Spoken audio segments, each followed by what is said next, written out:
Hello పిల్లలు, ఎలా ఉన్నారు? నేను మీ స్పారో టీవీలో మళ్ళీ ఒక మంచి కథతో వచ్చేసాను. మీ స్పారో, మీ పిచ్చుక రాజు.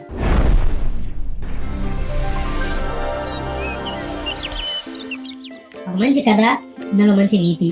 ఆ నీతి ఏంటో తెలుసుకోవాలంటే ముందు కథ మొదలెట్టేద్దామా? కథ ఏమిటంటే, ఈ కథ ఒక జింక, ఒక మేక. అడవిలో మృదువైన జంతువు జింక. జింక తెలుసు కదా, చాలా చురుగ్గా ఉంటుంది. మేక మాత్రం మేహ మేహ అని అంటుంటుంది, కానీ దానివల్ల కూడా చాలా ఉపయోగాలు ఉన్నాయి. ఇప్పుడు వీళ్ళిద్దరి మధ్య కూడా ఏదో ఒక చిన్న నువ్వా నేనా అనే ఒక విషయం మీద డిస్కషన్ మొదలైంది. వీళ్ళిద్దరూ చక్కగా ఒక చోట ఒక నీటి గుండ దగ్గర కలుసుకున్నారు. అంటే ఒక వాటర్ పాండ్ దగ్గర కలుసుకున్నారు. మాట్లాడుకుంటూ ఉండగా జింక ఇలా చెప్పింది, నన్ను చూడు, నేను ఎంత అందంగా ఉంటానో, కళ్ళల్లో ఒక వెలుగు, కాళ్ళల్లో ఒక వేగం, నేనెవరికి బానిసలా ఉండను, అందరూ నన్ను పొగుడుతారు, అందుకే నాకు ఒక మంచి గౌరవం ఉంది తెలుసా అంది.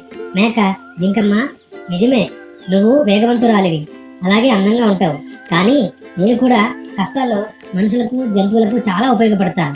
అదే మా అడవిలో ఉన్నటువంటి ఇతర జంతువులకు కూడా చాలా ఉపయోగపడతాను. నా పాల వల్ల ఎంతోమంది ఆరోగ్యంగా ఉంటున్నారు పిల్లలు, నీకు తెలుసా? నా సహాయం వల్ల మరెందరో ఇంకా ఇలా జీవిస్తూనే ఉన్నారు. అంతేకాకుండా ఇక్కడ ఉన్నటువంటి పచ్చగడ్డి, తర్వాత పిచ్చి పిచ్చి మొక్కలు అవన్నీ అడ్డున్నప్పుడు వాటిని కూడా చక్కగా నేను ఆహారంగా తింటూ చాలా మందికి నేను దారిస్తుంటాను, అందుకే నేను చాలా గొప్పదాన్ని అని చెప్పి మేక చెప్పింది. వీళ్ళిద్దరి మధ్య ఇలా డిస్కషన్ జరుగుతూ ఉంది. ఒకళ్ళొకళ్ళు నేను గొప్ప అనుకుంటున్నారు. ఆ టైంలో అక్కడ ఒక గొడ్లగొబ్బ వచ్చింది. గొడ్లగొబ్బ వచ్చి, జింక, నీ వేగం అడవిలో ప్రాణాలను రక్షిస్తుంది. ఏ ప్రాబ్లం వచ్చినా నువ్వు అలా పరిగెత్తుకుని వెళ్తుంటావు, చెవులు రెక్కించి అటు ఇటు చూస్తూ ఉంటావు.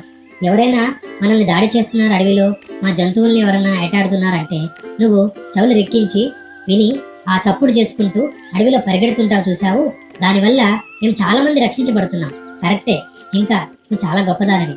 మేక, నీ పాల వల్ల జీవులకి పోషణ ఇస్తున్నారు, జీవులు చాలా జీవులు బతుకుతున్నాయి, అలాగే ముఖ్యంగా మనుషులు చక్కగా నీ పాల వల్ల ఆరోగ్యంగా తయారవుతున్నారు. ప్రతి ఒక్కరి గొప్పతనం ప్రతి ఒక్కరిలో ఉంటుంది. ఇక్కడ ఎవరు గొప్ప ఎవరు తక్కువ అని కాకుండా ప్రకృతితో పాటు మన అందరం ఒకరినొకరు కలిసి ప్రకృతికి విలువ ఇస్తూ ఇలా మనుషులకు కూడా విలువ ఇస్తున్నాం. కానీ బ్యాడ్ లక్ ఏమిటంటే మనుషులు మనల్ని హింసిస్తున్నారు, అలాగే మనల్ని మిస్యూజ్ చేస్తున్నారు.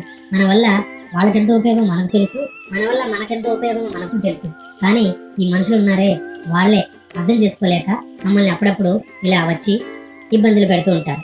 ఇలా ఇద్దరు వాదన ఆడుకుంటూ ఉన్నారు, డిబేట్ చేసుకుంటూ ఉన్నారు. సడన్ గా ఒక జింక పరిగెత్తుకున్నట్టు వచ్చింది. ఏమిటా అని చూస్తే ఆ జింక వెనుక ఎవరో ఒక నక్క అలా పరిగెట్టుకుంటూ వస్తుంది మేకను పట్టుకోవడానికి. ఈ విషయం జింక మేకకు చెప్పగానే మేక అక్కడి నుంచి గబాల పరిగెత్తుకుంటూ ముందుకెళ్ళిపోయి ప్రాణరక్షణ చేసుకుంది. దీన్ని బట్టి వీళ్ళిద్దరూ ఒకరొకరు షేక్ హ్యాండ్ ఇచ్చుకున్నారు. కరెక్టే, ఇక్కడ నువ్వు నేను గొప్ప అనుకున్నాం, కానీ మా ఇద్దరికంటే గొప్పగా ఇంకో జింక మమ్మల్ని కాపాడింది, కాబట్టి మనం అందరం స్నేహితులమే, మనం అందరం ఈ అడవిని రక్షించుకుంటూ మనం కలిసి ఉండాలి అని చెప్పి వాళ్ళు ఒకరికొకరు షేక్ హ్యాండ్ చేసుకున్నారు. పిల్లలు, దీన్ని బట్టి మీకు ఏమర్థమైంది అంటే ఇక్కడ కూడా విలువలు, మనుషులు, పరిస్థితులు ఎప్పుడు కూడా ఒకలా ఉండవు, కాబట్టి ఒకరినొకరు అర్థం చేసుకొని కలిసిమెలిసి ఉండాలి అని చెప్పి ఈ నీతి నాకు చెప్తుంది కదా పిల్లలు. సో మరొక మంచి వీడియోలో మళ్ళీ కలుద్దాం. అంతవరకు take care, bye bye, love you all.